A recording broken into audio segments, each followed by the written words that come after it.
السلام عليكم ورحمة الله وبركاته. يا صباح الفل عليكم جميعا يا جماعة، أو يا مساء الفل على حسب التوقيت اللي انت بتشوف فيه الفيديو بتاعي. أتمنى يا جماعة الفيديوهات اللي فاتت تكون الناس استفادت منها، وإن انت بقى عندك قدر كافي من المعلومات، وطبعا احنا مكملين مع بعض. بس أنا فكرة المحتوى بتاعي أو فكرة القناة بتاعتي إن أنا أفهم الناس إن الموضوع مش صعب.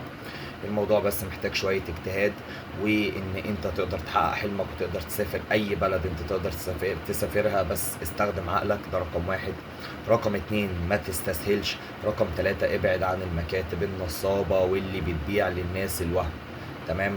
فدي والله دي رسالة القناة بتاعتي، واتمنى ان الفيديوهات السابقة تكون الناس استفادت منها. وعلى بركة الله نبدأ في موضوع الفيديو بتاع النهاردة. بس قبل ما نبدأ برضو ما تنساش يا احلى اصحاب في الدنيا ان انت تعمل لايك للفيديو وتعمل سبسكرايب للقناة، وتسيب لي في الكومنت اي سؤال. وانا والله يا جماعة انا برد على 100% من الاسئلة، وانا تحت امركم في اي سؤال. فيلا عشان اخدت دقيقة بالظبط من وقتكم، فيلا بينا نخش في موضوع الفيديو بتاع النهاردة، وهو ايه هي ارخص دول انا اقدر اسافرها في اوروبا، سواء تابعة لمنطقة الشنجن او في اوروبا عامة. فركز معايا في الفيديو ده علشان لو انت عامل ميزانية معينة وبتفكر ان انت تسافر، فتكون عارف ايه هي ارخص دول في اوروبا تقدر حضرتك تسافرها. تيجي طبعا في المرتبة الأولى وهي ألبانيا. ألبانيا يا جماعة دولة رخيصة جدا جدا جدا من حيث حجز الفنادق أو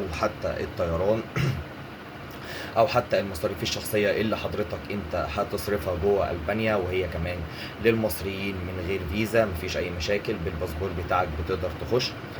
وهي من ارخص ان لم تكن هي الارخص في دول اوروبا، من حيث بس دي لو انت رايح تتفسح. تمام.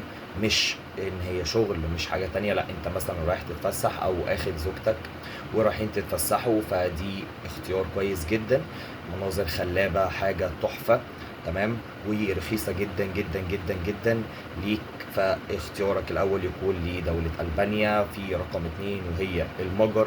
المجر دولة تابعة لاتفاقية الشنجن، وعملتها هي اليورو، وبرضه رخيصة جدا جدا جدا. بس هي مش سياحية في المقام الأول، والفيزا بتاعتها بتبقى إلى حد ما من وجهة نظري المتواضعة جدا بتكون رخمة لو على باسبور أبيض، لأن المجر مش دولة سياحية. بس هي من حيث المعيشة ومن حيث المصاريف ومن حيث تذاكر الطيران ومن حيث الفنادق او حتى الهوستلات، فهي رخيصة جدا جدا جدا. فلو قدرت ان انت تاخدها، هي تابعة لدول الاتحاد الاوروبي، زفرت باسبورك بفيزا قوية جدا، وبرضو عملتها هي اليورو، ورخيصة جدا سواء من حيث الطيران او الاقامة او المصاريف الشخصية ليك جوه هناك. تيجي في المرتبة الثالثة وهي بولندا. بولندا ممكن طبعا سمعتها وان هي دولة قوية جدا من دول الاتحاد الاوروبي، بس برضو الى حد ما انا زرتها شخصيا. المصاريف فيها رخيصة جدا جدا جدا بيتعاملوا باليورو، بيتعاملوا بعملة بلدهم. بس هي دولة رخيصة، دولة سياحية جميلة جدا جدا جدا، هتقدر تستمتع بيها بأجازتك.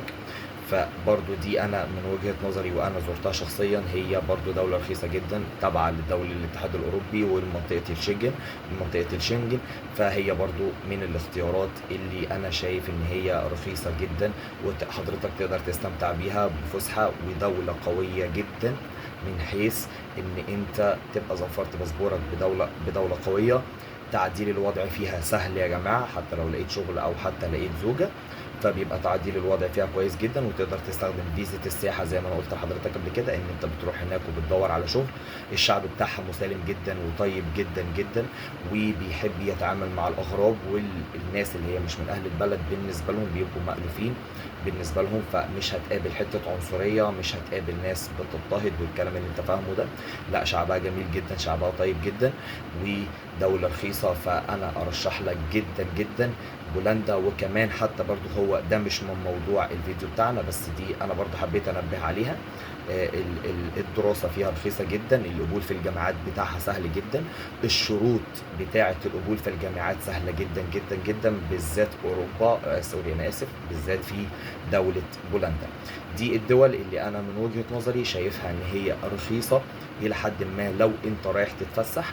لو أنت أخد أسرتك ورايحين تتفسحوا، دي دول رخيصة جدا جدا على قد الايد، من حيث تذاكر الطيران، من حيث الاقامه الداخليه، من حيث لو انت هتحجز فندق، من حيث ان انت لو هتحجز اوتيل. فالدول اللي انا قلت لك عليها دي تكون اختيارك الاول. طبعا يا جماعه بعيد للمره التانيه، ده بالنسبه للناس اللي رايحه تتفسح.